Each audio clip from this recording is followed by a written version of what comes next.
Tres punts i lideratge pel juvenil de l'Adam, que ha superat l'Atlètic Segre en un dia plujós, on el gol de Naranjo des del mig del camp ha estat el més destacat de la jornada. Amb aquest resultat i la derrota de l'Espanyol contra el Barça, els cervesers recuperen el lideratge del grup 7 de la Lliga Nacional Juvenil, compartit amb Pericos i Blaugranes, però amb la diferència de gols favorable. Els homes de Martín Pose han executat un gran partit, sortint amb ambició des de l'inici i trepitjant l'àrea rival amb assiduïtat. Molina ha tingut la primera ocasió en buscar sort amb un xut creuat que ha marxat fora per ben poc. En la següent acció, Ramon ha filtrat una molt bona pilota per Naranjo, que ha col·locat el cos a la perfecció per guanyar la posició al rival, però no ha estat encertat en la rematada final en l'1 contra 1.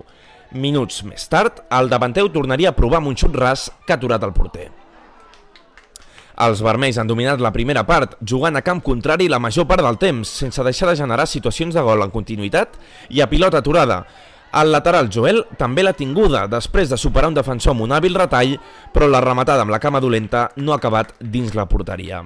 I al minut 37 arribaria el golaç del cap de setmana. Naranjo s'ha endut una pilota des de camp propi, ha aixecat el cap en conducció, ha vist el porter una mica avançat i no ha dubtat en executar un xut potent amb molta classe des del cercle central per superar el porter i fer embogir l'afició cervesera amb un gol esplèndid. Es trobaven els vermells amb un mínim avantatge al descans i els lleidatans han intentat crear dubtes sobre uns locals que no acabaven d'eixamplar la diferència. L'Atlètic Segre ha tingut un xut al travesser i ha pogut fer l'empat, buscant també un gol des de molt lluny, però la rematada s'ha acabat enverinant i Pau no ha pogut blocar-la. La defensa cervesera acabaria rebutjant el perill. Els visitants no han tingut èxit i Karim no ha perdonat el segon gol amb una molt bona acció individual que ha finalitzat amb un xut de rosca per deixar el maig quasi sentenciat al minut 68.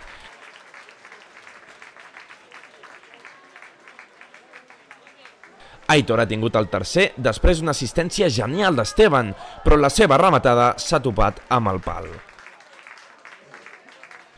A les acaballes, Flavio ha tingut un intent dins l'àrea amb la cama maldestra que no ha trobat porteria.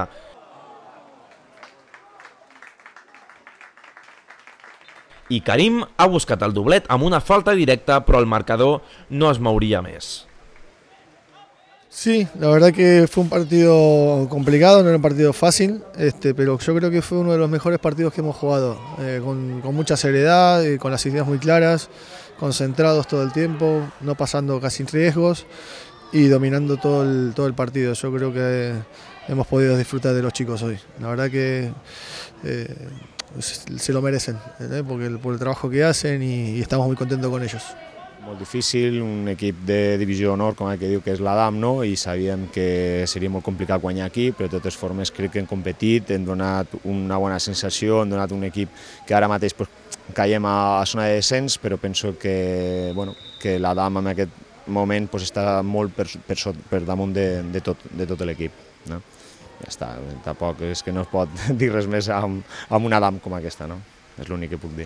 Bé, veníem molt motivats per afrontar aquest partit, o sigui, els resultats dels rivals ens afavorien molt per col·locar-nos al capdamunt de la classificació i bueno, ho hem portat al camp, hem sabut fer el nostre joc, hem dominat els 90 minuts del partit i bé, el resultat ha sigut molt bo i ara disfrutar del capdamunt de la classificació i ja pensant en la setmana que ve.